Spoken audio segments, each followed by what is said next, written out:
An exclusive XM presentation. Carlos Mencia is about to get unmasked. Unmasked. Truth in comedy. Swimming through the inner soul of the comedic mind. Unmasked. On XM Satellite Radio. Uncensored conversation with America's most important comedic minds. Unmasked. Pay no attention to that man behind the curtain. Yeah. There's two kinds of Mexicans, white people, too. That fucker who cuts your grass, cuts our grass, too. And he does a better job at our house because we tell him in Spanish. She calls me up when the Pope died. Mijo, we have to go to church and pray for him. He needs our help. If the Pope needs help getting into heaven, you and I are fucked. Do you understand that? This is Unmasked with Carlos Mencia, an XM exclusive comedy presentation. Now, from Comics Comedy Club in New York City, here's Ron Bennington. Carlos Mencia, everybody. Carlos Mencia. Welcome. Wow. So the name of the show, Unmasked. Yes. We're going to take that mask off you, I guess. I don't know that you're wearing one, but... So what we're looking for is the life behind the comedian. Sure. That's great. Interesting thing here. And I guess it's a cliche for you because, like most comedians, you were born in Honduras. Right. So... Isn't that even weird for you to hear, born in Honduras? What's weird is that people actually get it because, like, if you go online, people that don't like my show, like me or my show, actually accuse me of being Mexican because they thought I was Mexican. Right. You know what I mean? So it's one of those things where, to me, it's like, finally somebody actually heard that I'm not from fucking Mexico. You know what I mean? But so you grew up? Did you grow up in Honduras or? I came here when I was 7 months old, but I grew up in East LA. Right. So, you know, they let me know right away, you're not one of Mexican. us. Yeah, right away. Because I was known as the wet or wetback growing up as a kid. Because I was from farther. That was the quote. And my birth name is actually Ned. So I grew up in East LA with the name Ned. It was the whitest name in the world. So I got my ass beat all the fucking time.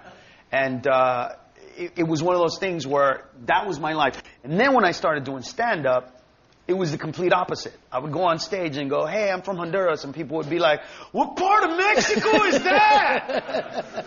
You know what I mean? And then I realized, like, I went to Miami. I was Cuban. I came here. I'm Puerto Rican. You know what I mean? It's like, it just changed. And that was a weird dynamic for me. And we've done a great thing in America, too, about acting like anyone who's south of Texas is the same. Right. Because really, if we say to somebody, oh, you're Mexican, they'll go Puerto Rican. We always go, same thing. Really doesn't matter. But it is the same thing. It totally is. Yeah. It's the same. That's why, like, I use the word beaner. Right. So that it just encompasses anybody that eats beans. So No. it's like, you know what I mean? So it's like, I'm from Argentina. You eat beans? Yes. All right, you're a beaner. Fine. We're all together. Now, do you get any heat for that? Does anybody say, hey, we're not all the same, we have our own culture? Yeah, but, you know, in the end, it's all bullshit. You know what I mean? It's all like, there's no real difference. Right. It's just stupid stuff. So I talk about it, you know, in my act sometimes. But it's, you know, especially in America, it's not beneficial. You know what I mean? To separate. And you have to know different things. Like, I'll give you an example.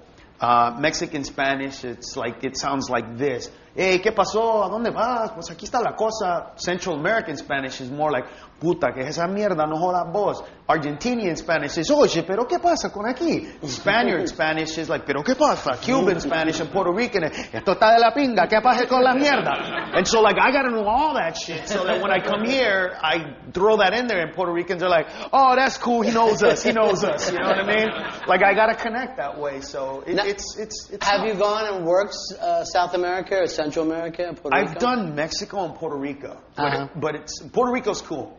Mexico is horrible because they still do jokes. I see. So they actually go up on stage and say things like, this man walked into a bar, and you know what I mean? And I'm up there like saying, you guys are idiots. They're going to make the fence electric soon. Go. And they're like, fuck you. You know what I mean? That's not funny. Who is this asshole? You know what I mean? So really, you need to, it's like Spanish Dixie Riddle cups. If you went down there with a bunch of those and just read them a joke book, well, one of the most popular comedians, his name is Polo Polo, and he literally tells jokes. He's literally like, you know, vaudevillian, old school joke teller. So that they haven't, expanded their comedy. It hasn't evolved to this point. Is that the only place that you know of that has done? Is that the only country? Is there other countries where it's like we haven't got past pantomime yet? You know what? I don't know, man. I'm sure somewhere out there there's, you know what I mean? But they do, like, watch Spanish television. Yeah. And you'll see that it's really it's like old school still. Like, Spanish radio is that.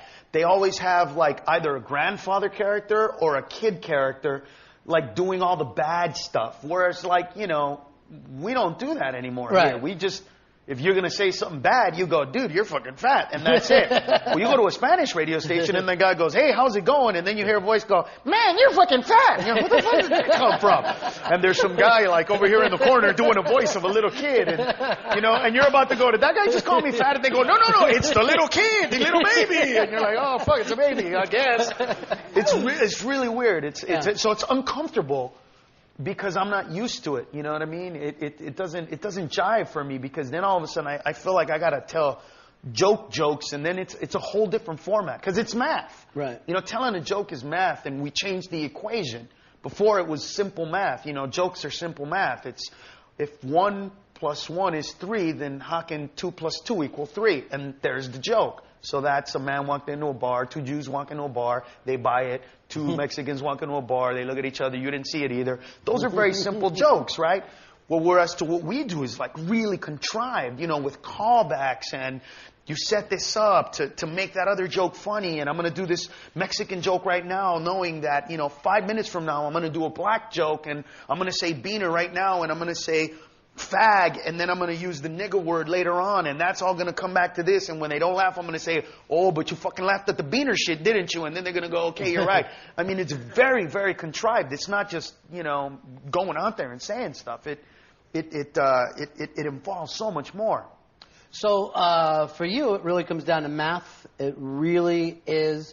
Yes. Every syllable is important Everything. to you. So you're not improvising on stage when we think you're improvising, or no, I do a lot of that, but I'm thinking about it the whole time because there's emotion to it. You know what I mean? Like a lot of my comedy, people want to laugh at, but they feel weird laughing at it, or they feel weird admitting that, and so sometimes you have to draw it out. Like I'll give you an example.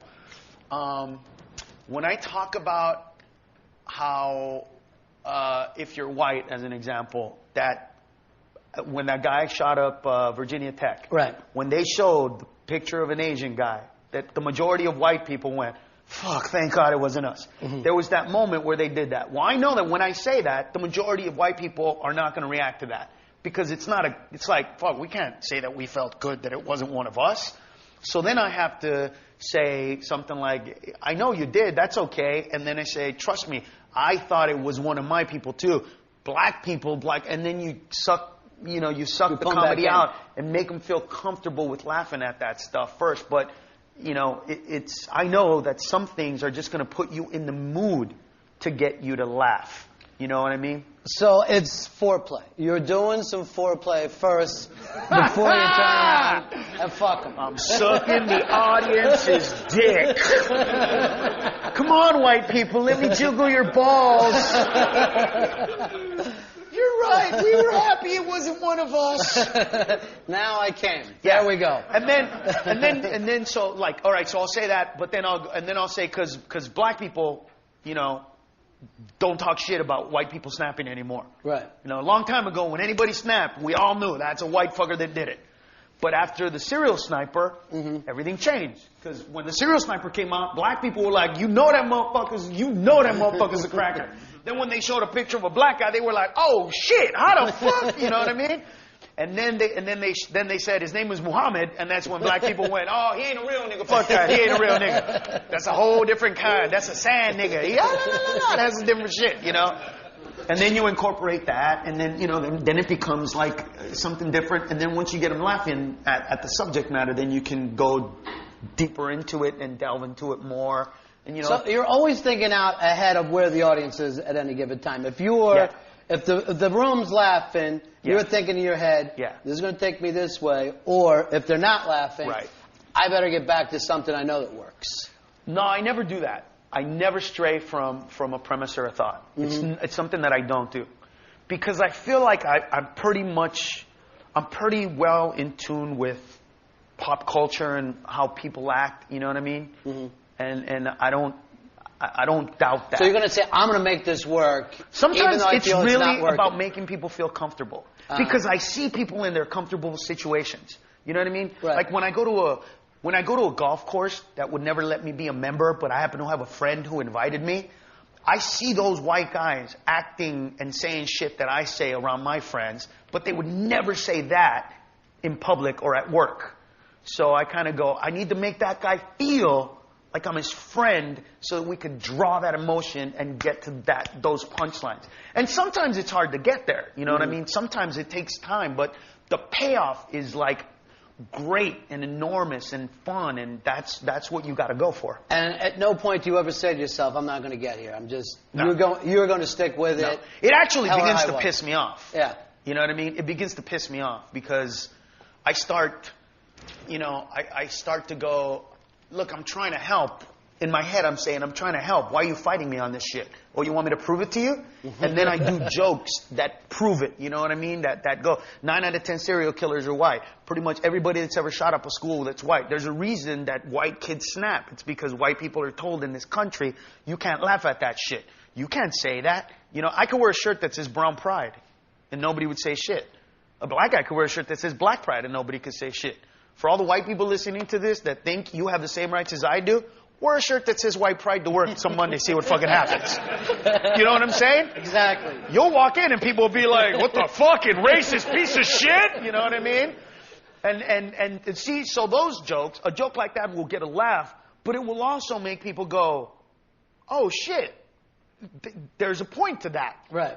And then I'll even go deeper with it and say, and the reason for that is because the word pride, when attached to the word white, means something completely different than it means with any other word. We screwed it up with the pointy hats. We blew the whole thing. We never should have lit crosses on fire. But that's not white.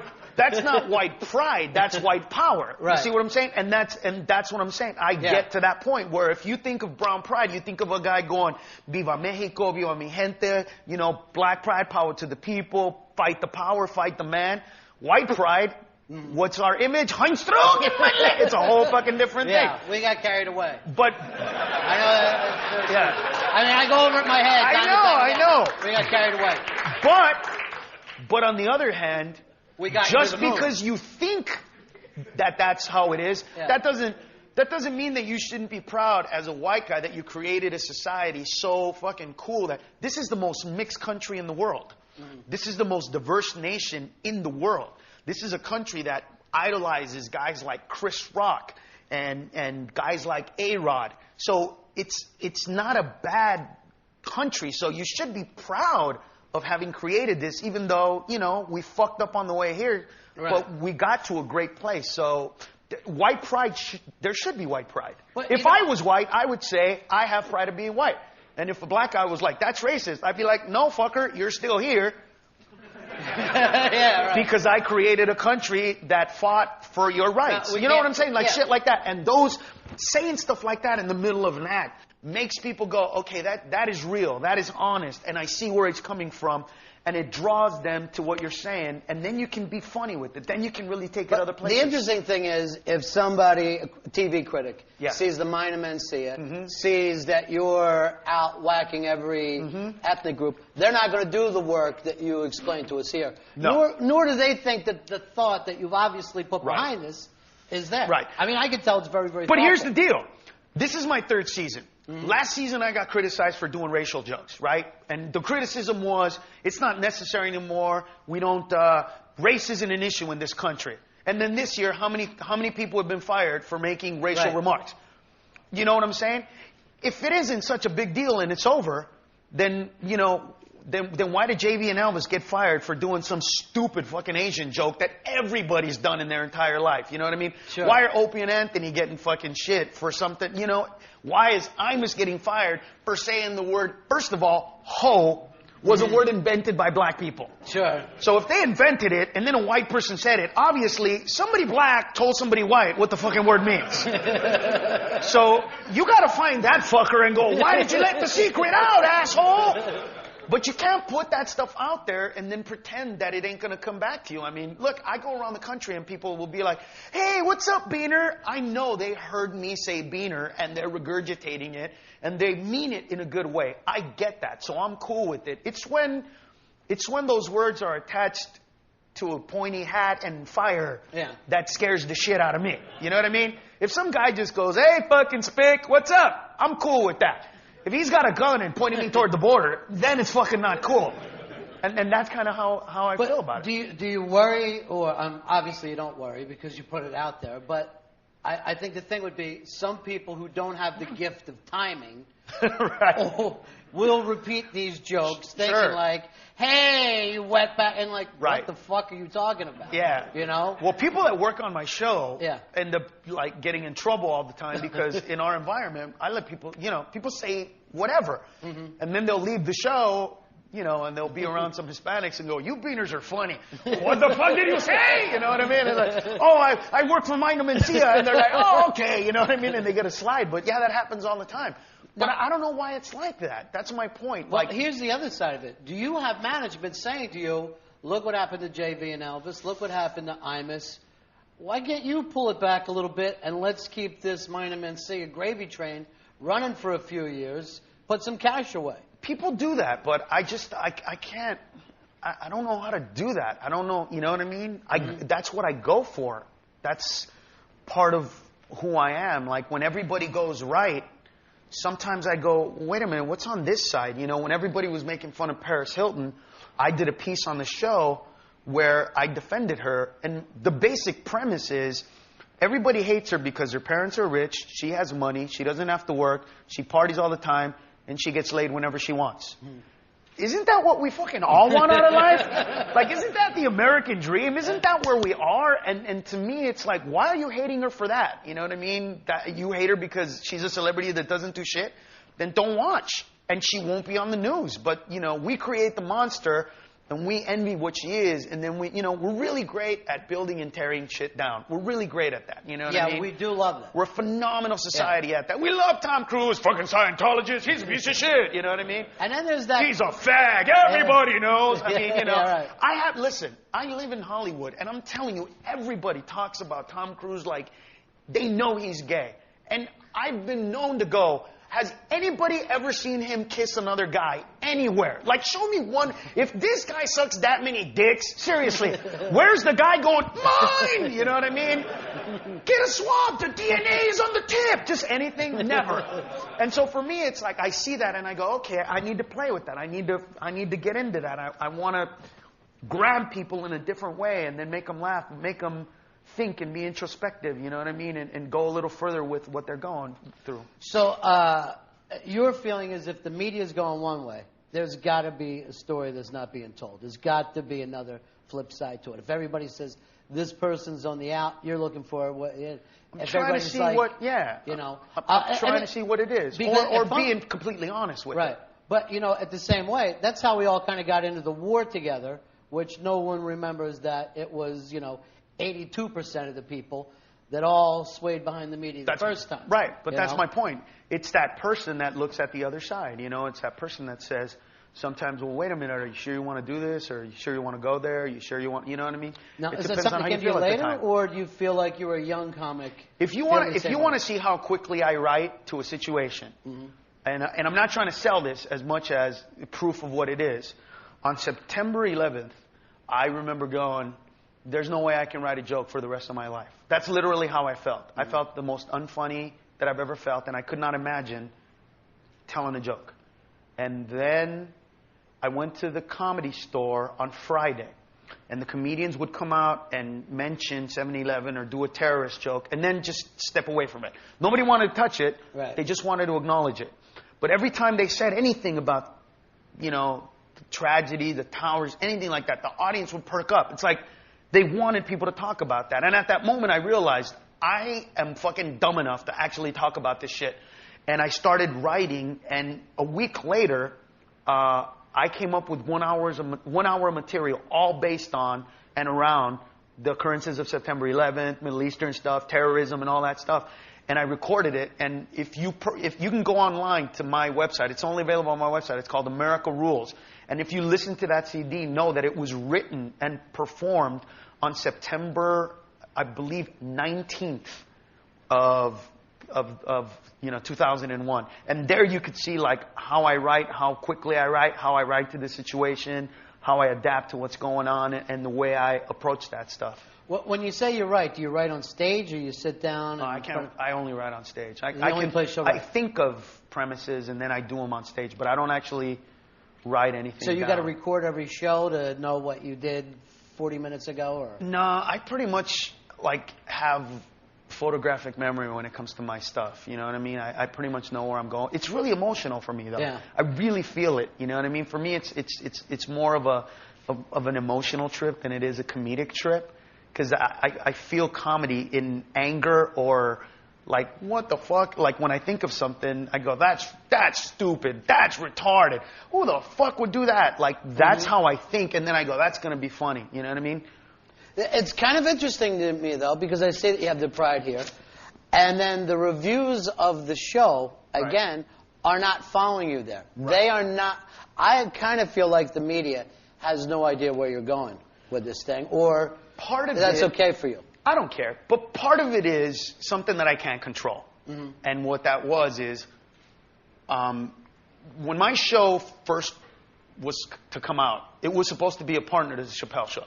So my show and Chappelle Show were supposed to actually air back to back. We were supposed to be like, good programming back to back.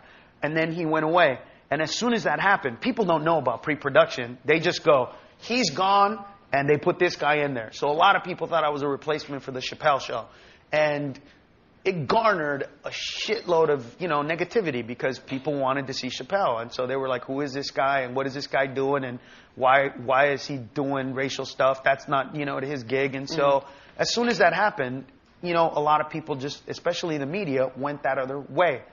So, but that's nothing I could control. I couldn't do anything about it. I'd been doing my act that has those jokes for 18, 19 years. And so I just kept doing what I was doing. If they get it, cool. If they don't, there's nothing you can do about it. So are the jokes working on two different levels? Is it on one side a message, on the other side just quick, funny? Always. Yeah. It wasn't always like that, but it is now. You think that's got a lot to do with growing up in a neighborhood where you had to be able to tease people and get away with it? Like the real difference. You know what? I wasn't that guy. Yeah. I'm not funny in real life. I'm not funny. Is that right? You could tell right now. Yeah. Oh, yeah, that's true. Seriously. I only get laughs when I start to perform. So you put it on. I'm really good at that. But I'm not good at being funny. Just funny. I don't know how to do that. I don't know how to be funny. So growing up, you didn't think, I'm going to make the kids at school laugh? I was the student who got good grades, who you wanted to sit next to in class because you would cheat off me, and I would make sure you got an A. Very studious. That was very respectful. Yeah. At some point, you saw comedy, heard comedy that made you think there's an opportunity out there. No, what happened was, I'll tell you when it happened. I would watch the news. And it was like 1985 was when it really happened. And it really pissed me off because I thought it was, there was a plane that was flying from one island of Hawaii to the other. And the fuselage came apart. And if you're old enough to remember, there was like a big chunk of first class missing. And a flight attendant was actually sucked out of the plane at, I think, 7,500 feet. And they actually came out on the news and said, flight attendant, blah, blah, blah, sucked out of the plane. She's presumed dead. And I remember thinking, was she wearing Kotex with wings or some shit? Like, how the fuck did she maybe make it? She's fucking dead. You can go out on a limb and say this shit. She's, And so I went to work. I was working at Farmers Insurance, and I was like, could you believe this bullshit? They said, presumed dead? She's out of a fucking plane in the middle of the air. She's fucking dead. Even if she landed, I'm sure a shark ate her fucking ass. And everybody was laughing. And the more they laughed, the more angry I got. I'm not fucking trying to be funny. And they're like, you're fucking funny. Well, you should see her face and shit. And I was like, so at that point, I went, wow, maybe I should do this, because I'd always had those thoughts, but I never said them. I don't speak like this around people. You know what I mean? This is pretty unique because most people remember at a certain age, or they saw someone else getting a laugh. But you were in your late teens before... 20. I was 20 years old before you got your first laugh anywhere. Yeah. Never got one, never did one. Never were looking for one. No. But I don't pretend to be funny. I know I'm not. I know how to be funny. Right. I know how to format a joke. I know how to get people emotionally charged, and I know how to do all that. I know all the tricks of the trade. It's very complex and mathematical in terms, but I know how to do that. The gift that I have is that people don't think I'm an asshole. You know what I mean? Yeah. Like, the majority of people can see me perform, and I can say really raunchy shit, and people kind of look at me still and go, he's just being funny. There's something about my face that reads, I'm not serious or some shit. Think of how many great comedians that never made the TV thing because they just weren't likable. And no matter how many times you took Don Rickles, tried to put him on TV, right. The audience didn't buy it. They did buy Gleason. There's not a big difference between the two guys, but one you would let into your home and the other one you didn't. It's just part of it, though, is that I crack myself up. You enjoy your comedy. Like no, I just can't believe I said that shit. You know what I mean? Like, I will literally catch myself going, holy shit, did you really just say that? Like, I can't listen to my comedy because I just go, oh.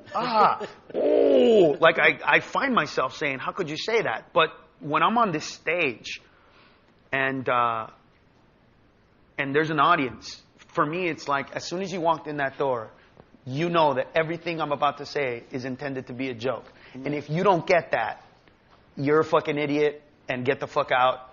I don't care. Because nobody should take a comedian seriously in a comedy club on a comedy stage. And that's my thing. Here, you're on a comedy stage, freedom to say whatever.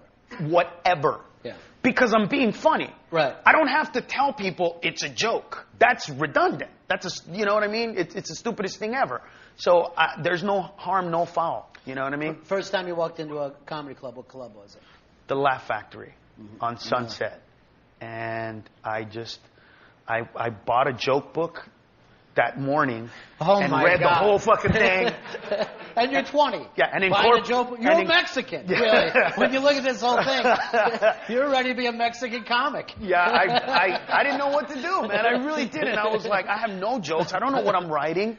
I had that one joke, the one airline joke, and I went on stage and I did this thing, and I told them to make sure to say I've never been on stage before, and then I ran out of material.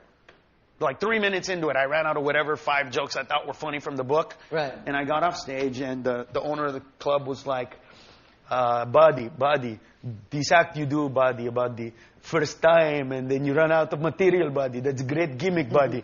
And I was like, what the fuck is gimmick? What is that? You know, he's like, the gimmick. I was like, I don't know what you're talking about. That's my first time ever, and I ran out of material. And he looked at me right in the face and said, buddy, if you're not joking, you keep doing comedy forever, buddy. Don't stop. This is what you do for a living, buddy.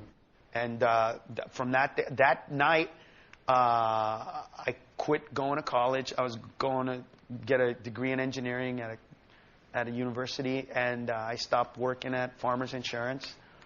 I ended up getting a job as a valet parker at the Comedy Store, and from that point on, I just did comedy. Now, you go into the Comedy Store. It's a legendary place. Yeah. You're parking cars. Yeah. It's going to be a long haul from parking cars to being able to being accepted on stage. You do it the same night. You park the cars for a while. Then later the guy. Yeah. They do. Yeah. Yeah. That was. I'd makes the audience trust you. Like, hey, wait a minute. You know what I mean? Yeah. And, I'd have to make a joke about stealing somebody's stereo or some stupid shit like that. And yeah, but then I was a door guy too. But I was always there. So when somebody didn't show up, I was the guy that got to go on stage. Who were the strong guys on stage at that time where you're like, maybe someday, I'm just starting now, but maybe I can, Eddie would come in, Murphy would come in every once in a while. Pryor, like, it was a little later on in his career, but he would do it sometimes. But the guys that were working out that were just kick-ass were like Damon Wayans and Martin Lawrence, and those guys were just unbelievably strong. And it was like, man, George Wallace. But I was really cocky, so I was the guy that wanted to go on after these guys. So when Arsenio Hall would show up, the room explodes. The room goes crazy, and all the comics are watching. And then Arsenio would be like, all right, I got to get out of here. And then I'd look back, and all the comics are gone. because nobody wanted to go on after anybody like that because there's almost nothing you could do. And I was the idiot that was like, oh, can I go on after Arsenio? You know what I mean? And I just learned how to dig in and how to, you know, grind it and really get to the funny, you know, by following those guys. But maybe it's because you were treating it a little more detached, being a little more scientific about it, that your ego wasn't as involved with it as much, you know, because you can look small going on after a legendary comedian, no matter who you are. But you got nothing to lose, on the other hand. Right. Like, I looked at it like, nobody fucking knows who I am anyway. I mean, It's not like they're going to be like, man, that Carlos Valet Parker guy sucked tonight. I felt like if I die tonight, I die. Who cares? So at no point did you ever say... Plus, you know what was a safety for me? Yeah. That I felt like, at the time, nobody was saying the kind of stuff that I was saying. Not at the Comedy Store anyway, you know what I mean? I was the only guy that was talking about, you know, how come jokes like, why is it that every time I go to Taco Bell, black people work there, but when I go to Kentucky Fried Chicken, Mexicans work there? Like, shouldn't we fucking switch jobs? Like, are they afraid we're going to eat the food or some shit? I was the only one doing jokes about how come, you know, there's no Mexicans in the future according to movies. You know what I mean? Because at the time you had Star Trek, Star Wars, nothing. Fucking like, what happens to me in the future, for Christ's sakes, you know? I was the only guy doing that stuff, and I felt like the audience never heard it before. So they were like, oh, shit, wow, interesting stuff. So I had that going for me up front, you know what I mean? Because I was pretty much the only Hispanic guy performing at the club. Which seems kind of bizarre. That was here on the East Coast. You would think Los Angeles, huge Hispanic population, should be a lot of Hispanic comics. Wasn't the case. I mean, but if you come over here, you know what I mean? There weren't a lot of really popular Puerto Rican comics either. Right. You know what I mean? It was just that in our culture, it's not something that was easily done. I mean, dude, when I started doing comedy, my mom was fucking pissed. She was like, you're going to be an engineer? What the fuck? Jokes? And I was like, yeah, comedian. Why don't you tell jokes at your fucking job? What are you, stupid? You know? And I was like, and my dad was drunk. So my dad was like, hey, if he wants to be a clown, fuck it, let him be a clown. And my dad actually said, Jago, fuck it, Jago. And I was like, Jago? What the fuck are you talking about? They didn't understand it, you know. It was really, I mean, look, my parents came to this country so that I could be a doctor, a lawyer, an engineer. You know, they never imagined this. Mm-hmm. My mom especially, my dad, he was different. My dad's a very emotional person, and my dad was just like, be happy, man. Fucking be happy. Just be happy. And that's why I followed this. But the difference between me is I don't need the adulation. You have this career that basically started off on a whim. You start to go after it real hard right away, right? I mean, there was no, I'm kind of in. The second you knew you were doing it. Second I knew I was doing it. And luckily, really, really quick. I mean, really, really quick. As soon as I started working at the Comedy Store, I saw Paul Mooney. Mm-hmm. And I didn't know what the fuck comedy was still. I was just telling jokes, kind of. And then I see this guy go up on stage and go, oh, white people, nigga. And I went, whoa, what the fuck? You can say shit like that? Right. And he was just like, oh, you white motherfucker. Oh, I'll crack out, nigga, oh, motherfucker. And I was like, holy shit, I can fucking go crazy like that? And then I just discovered this whole new world of comedy with, like, you know, how long was that in? And that was 2 weeks into doing comedy that I discovered him. So you're going, I'm going to stop doing Which is way too early, because that's fire. You know what I mean? Right. You got to learn how to play with that. You can't just go up on stage and do shit like that. And I did it. So, man, I was fucking hated for a while there. But I didn't know, because you didn't know how to control it. Yeah, I didn't know where it was going. Yeah, I would piss white people off, or you know what I mean? Because I didn't know how to set it forth. I didn't know, you know what I mean? It sounded like anti or ain't, you know what I mean? Right. It wasn't right. And at this point, you're not earning a living yet either, right? You're still working out. Yeah. No. So how long did it take you from the first time I'm working out till a year and a half after I started doing stand-up, I did International Star Search and won $50,000. And since 1989, I've never made less money than the year before. So it was like 50,000 that year, 58 the next year, 65, 75. You know, then there was a jump to like 250. Then there was 500. then it was 1 million, and then it just like continued to go after that. Every year it just incrementally got more and more. So 89 was the year that you could actually say to yourself, yeah, I'm a comedian. Which I can tell anybody. never happens. A year and a half, Yeah. I was so lucky that they had International Star Search because they didn't let Americans. Right, I never even heard of it before. Yeah. I had no idea. They didn't let the regular. They didn't let the really funny people. Sinbad wasn't in this one. You know Yeah, what I mean? right. I was lucky. I got to beat El Chacho. That's the guy I fucked up. You ever heard of him? Yeah. You know, I kicked his ass. He's doing jokes. Yeah. The two guys. Exactly. You know, and I was doing like something about roaches or something like that, but it was more formatted, and luckily I won, man, and you know, it was a good time. Is there guys that you feel like broke in with you that's like your class, though, that no matter what happens, you know, it's like these are the other 5 or 6 guys that were new the same time I was, or you keep an eye on those guys? Yeah, there's a lot of people like that, the D.L. Hewleys of the world, all the guys are the kings of comedy. I mean, anybody in that class, yeah, I look up to them, but I enjoy comedy. I mean, I can watch open micers and laugh. You know what I mean? It's different. I got to turn parts of me off. Right. You know what I mean? To enjoy, because I know that they're beginners, and I got to let them be beginners, but I can enjoy it. I love watching comedy. I love the art of it. I love performing it. I love watching it. I love when people craft it. I love, you know, seeing the nuanced differences between all the guys that do it. It's really interesting craft. I mean, once you see a lot of us, it's really,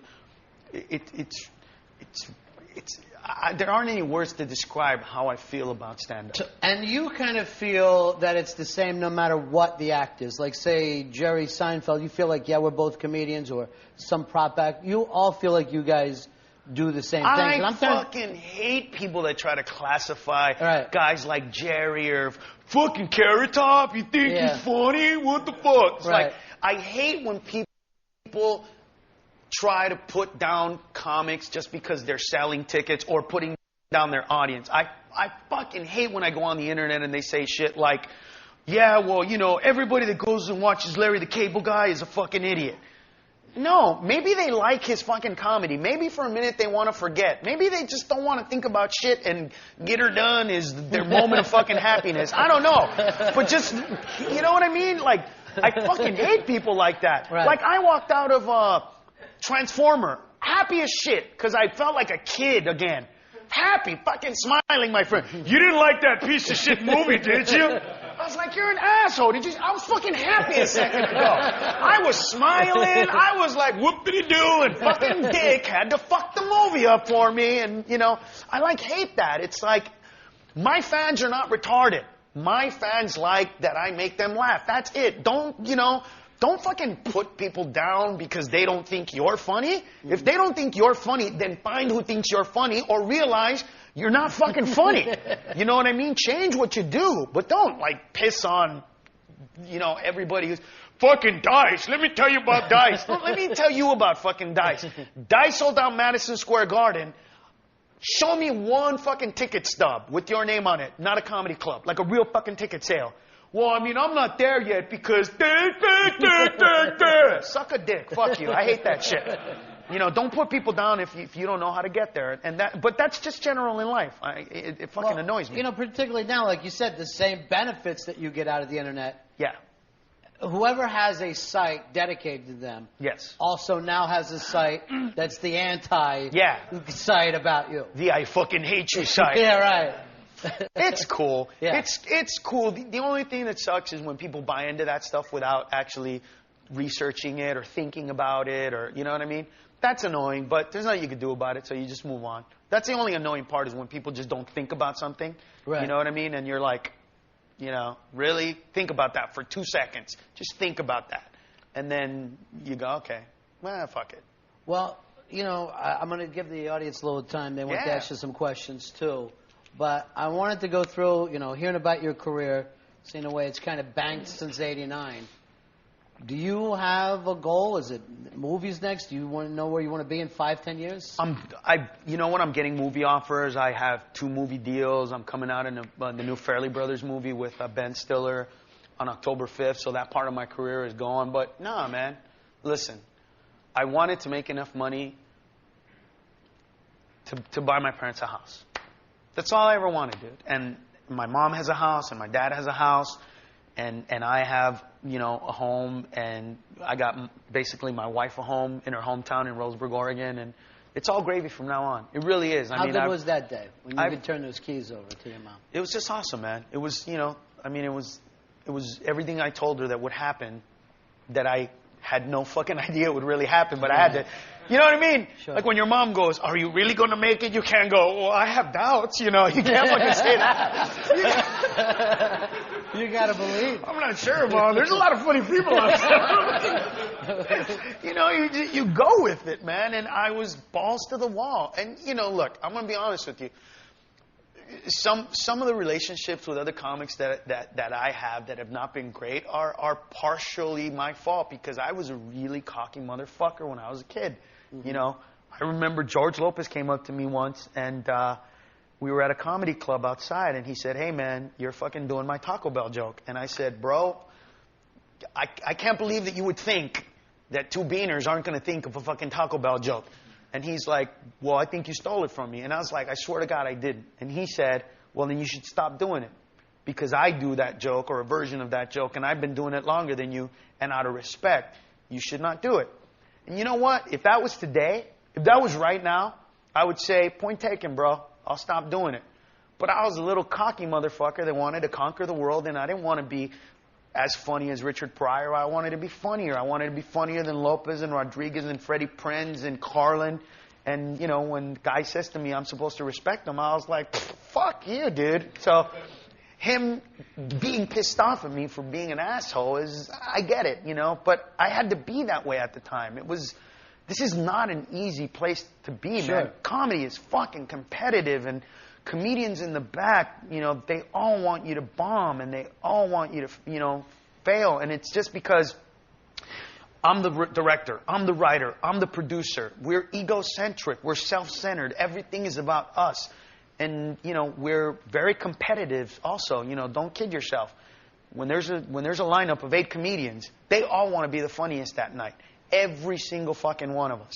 And, you know, it breeds for sometimes contemptuous relationships, and, you know, you don't know how to turn it off. I know how to do that now, you know what I mean? I know how to be that guy on stage. So did you ever go back to rebuild the bridges, or not yet? Yeah, we're cool, you know, but we go through ups and downs like everything else, you know. It's like we'll be good for a couple of weeks or a year or two, and then some shit happens, or somebody will tell them, you know. Because I've learned to, like, I would get phone calls all the time. "Dude, George Lopez is on the radio talking shit about you." And I would immediately go, "That motherfucker." So then the next day I would go on stage and go, "Fuck that piece of shit," right? But now with the advent of the internet, it's different, because they go, "He fucking said some shit." "Oh, really?" And then I'll go listen to it, and then he didn't say what these fuckers said he said. Right. So he didn't say, "Carlos is a piece of shit." He went, "Yeah, well, you know what? Carlos and I really don't hang out, so I'm not aware of what he does." And I was like, "That's talking shit?" I was about to fucking really rip an asshole, you know what I mean? And look like a dick. So that's kind of what happened, and I get it, you know, and I take responsibility for that. Very I don't know if that's good, but... So next, movies, and after that, whatever happens, happens. It's all gravy from now, bro. Yeah. I mean, I'm telling you, I have enough money in the bank that I could live off the interest and never have to work a day in my life again. I mean, I'm there now, and... It's all gravy. All of this for me is, you know, it's the dream, bro. I was born in another country. You know what I mean? I came here and I grew up in a place where I got the shit beat out of me because I got good grades. I got called white because I didn't speak like everybody else.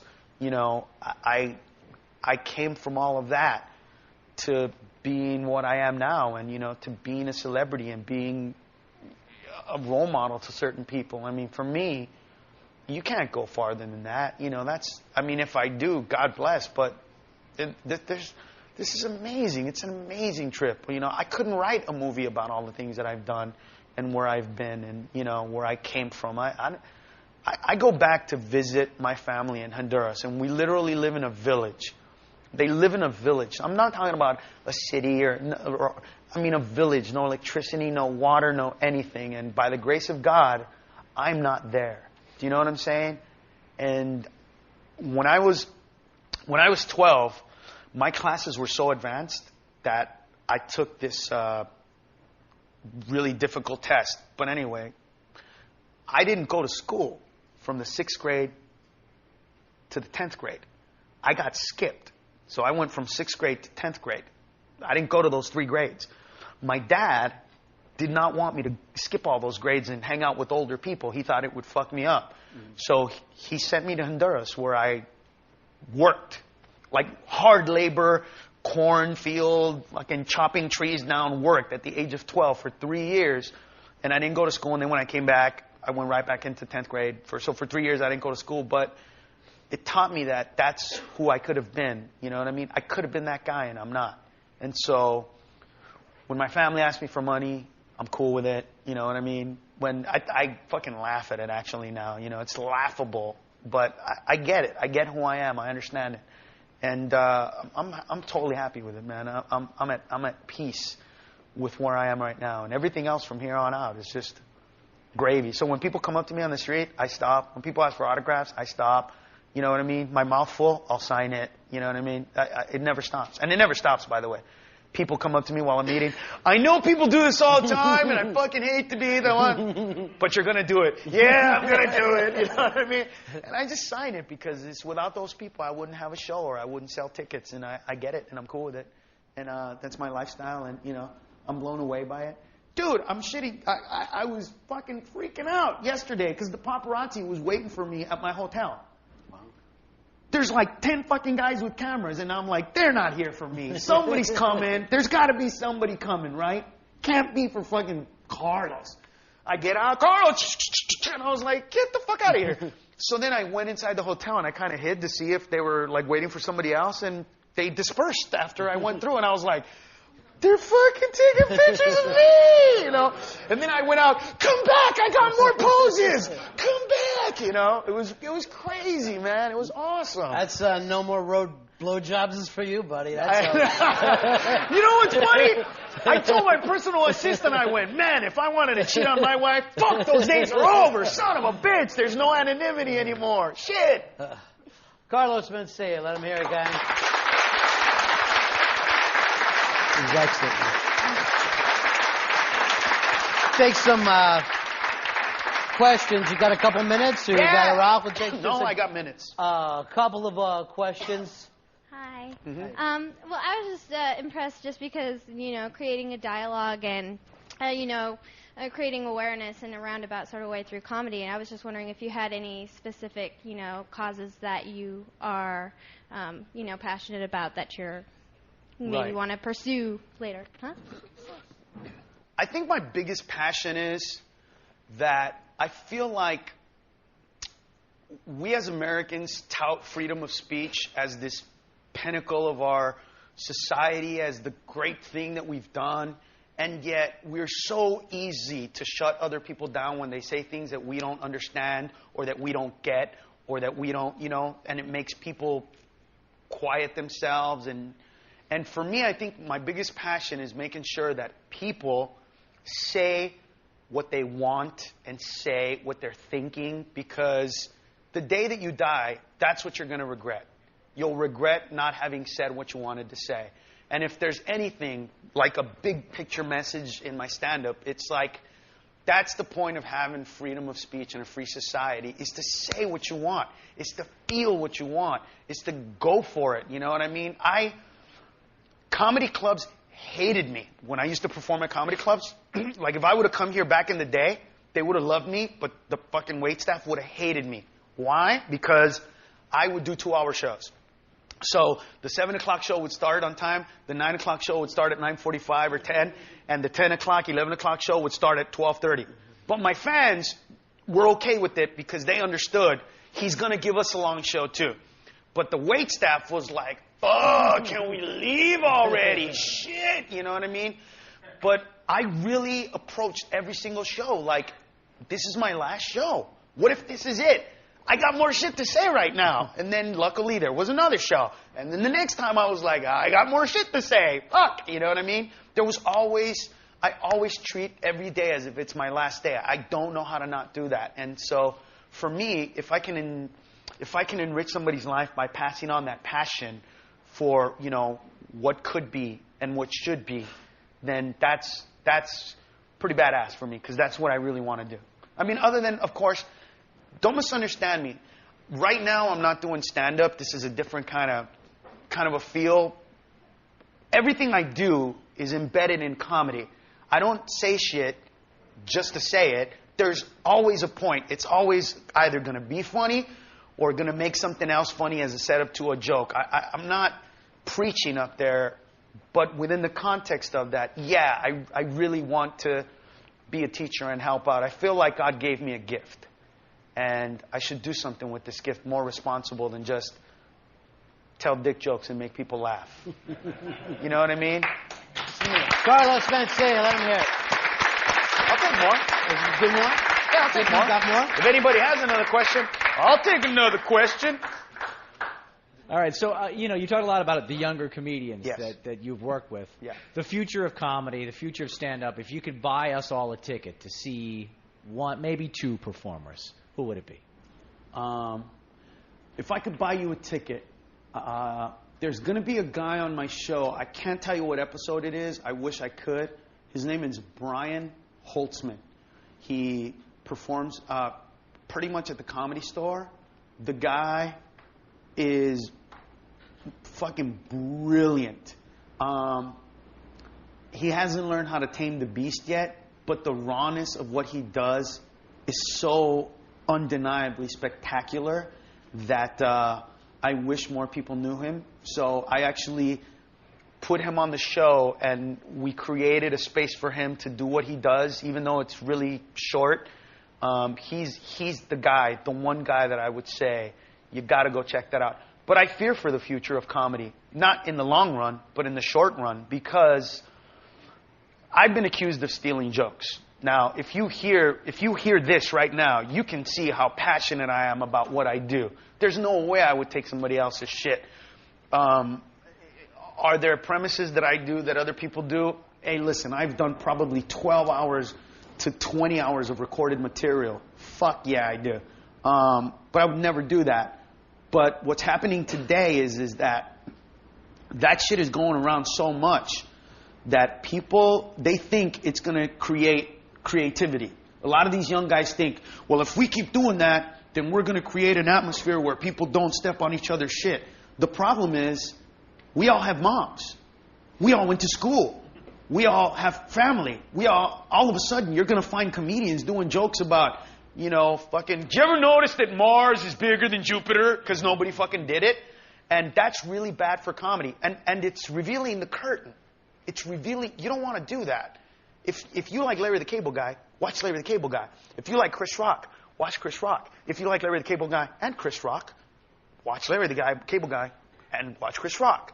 This new atmosphere, especially with the internet, that's breeding this negative look on what we're doing is not good, because every joke has pretty much already been told. Every premise has already been done. You know what I mean? South Park did an episode where they're like, we can't do anything new.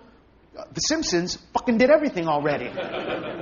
So that's where we are. I can't talk about family without somebody going there. I can't, you know what I mean? Every joke that I do is derivative of something. You know what I mean? So when I say, hey, how come there aren't any fucking beaners in Star Wars? I'm sure that a long time ago, somebody like Dick Gregory did a joke about how come there aren't any black people in this.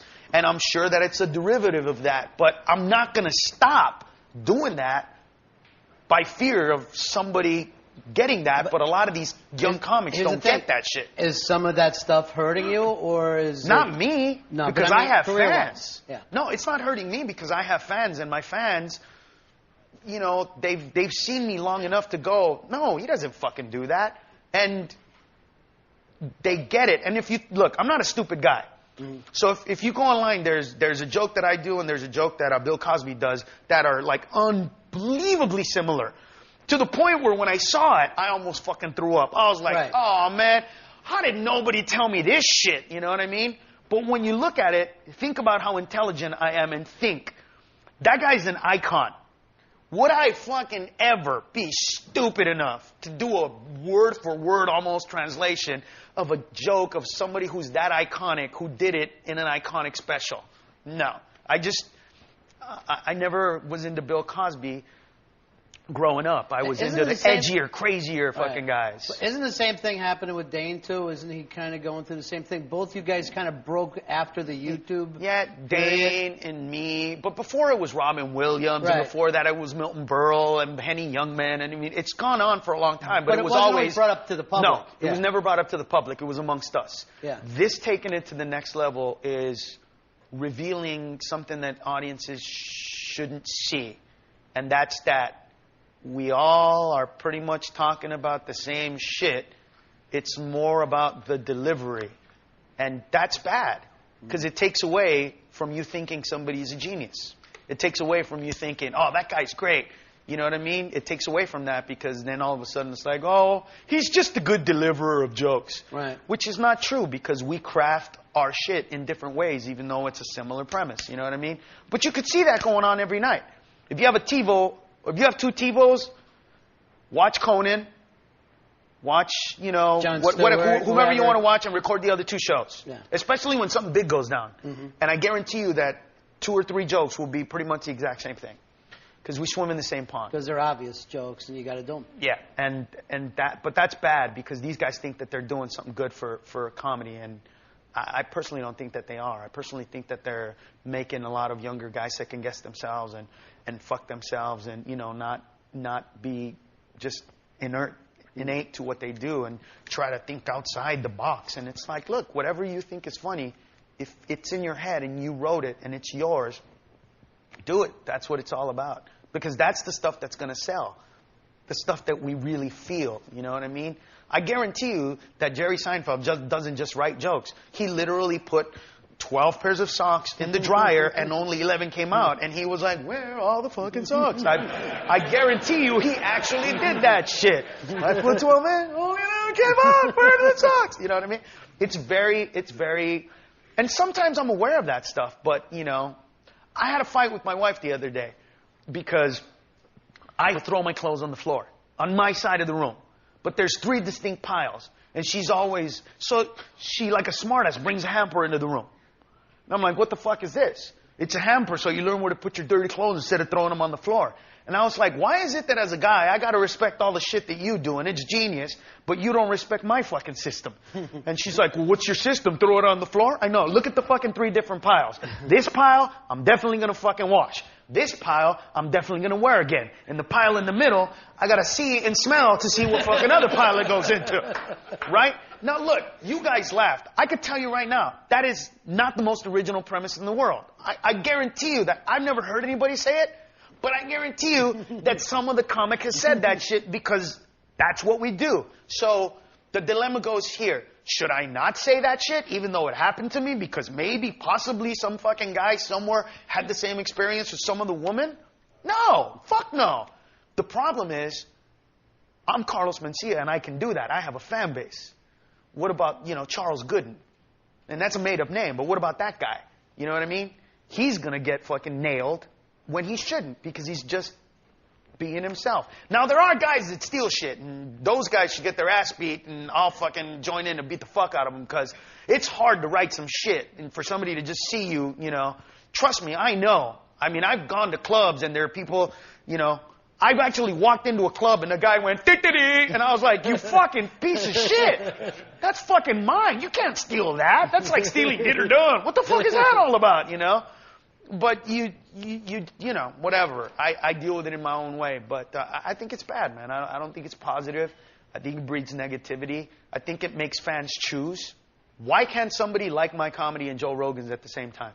Why do they have to choose? I think Joe Rogan asked us to make that choice, didn't he? But do you know what I'm saying? Yeah. Like when people go, I think you guys are both funny, I'm like, yeah, good. Exactly. You don't have to choose. Hey. Carlos Mencia. Good job, buddy. Unmasked on XM. Truth in comedy. Unmasked. Swimming through the inner soul of the comedic mind. This XM exclusive comedy presentation was recorded at Comics Comedy Club in New York City. Yeah. With thanks to Lee Kernis and Tim Sarks, Brina Grossman and Matt Kelly at Central Talent Booking, the staff of Comics, plus Jamie Karp, Megan Boja, Chris Walsh, and Randy Ezrati. Unmasked with Carlos Mencia was hosted by Ron Bennington, recorded by Rob McCumber, assisted by Jeff Rothman and Anthony LaLumia, editing by Ben Kretsch, post-production by Aaron Lee, executive producer Kenny Curtis. Unmasked is produced exclusively by XM Satellite Radio.